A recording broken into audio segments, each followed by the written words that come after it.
അല്ലെങ്കിൽ പോയി നോക്ക് എന്തിനുള്ള ക്ലാസ് എത്രയാ വീട്ടില്. ഹലോ ഗൈസ്, അപ്പം എല്ലാ വീട്ടിലും കാണൂല്ലേ ഗസ്റ്റിനെന്നും പറഞ്ഞ ഒരു ലോഡ് പാത്രം നമ്മൾ അമ്മമാരൊക്കെ എടുത്ത് മാറ്റി വെച്ചേക്കും. അപ്പൊ ഞാൻ ഇവിടെ കുട്ടുവിന്റെ വീട്ടിലാണ്. അപ്പൊ ഇവിടെ ഒരു ലോഡ് ഗ്ലാസും പാത്രം ഒക്കെ ഉണ്ട് ഗസ്റ്റിന് എന്നും പറഞ്ഞിട്ട് എടുത്ത് വെച്ചേക്കുന്നത്. അപ്പൊ ഞാൻ വിചാരിച്ചു ഈ ഗ്ലാസും പാത്രം എല്ലാം ഒളിപ്പിച്ച് വെച്ചിട്ട് ആർക്കെങ്കിലും എടുത്തു കൊടുത്ത് അമ്മായിയുടെ അടുത്ത് പറയാം വൈകുന്നേരം വരുമ്പം. എന്നിട്ട് ഞാൻ അമ്മായിയുടെ റിയാക്ഷൻ കാണിച്ചു തരാം ഗൈസ്. പാത്രമൊക്കെ എടുക്കുന്നതിന്റെ ഇടയ്ക്ക് ഒരു ഗ്ലാസ് പൊട്ടിയിട്ടുണ്ട് ഗൈസ്. ഇങ്ങനെയാണ് പൊട്ടിയത്. ഇതിനെടുത്ത് അപ്പുറത്തെ വിളയിലറിയാം.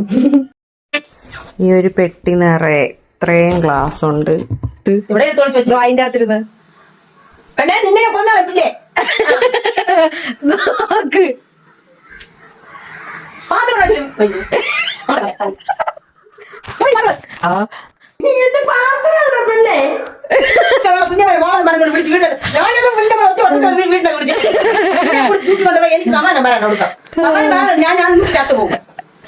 ഒരു സെക്കൻഡ് കാണാൻ അവിടെ എനിക്ക് എന്ത് സങ്കടം വരുന്ന നിനക്ക് അറിയാമോ?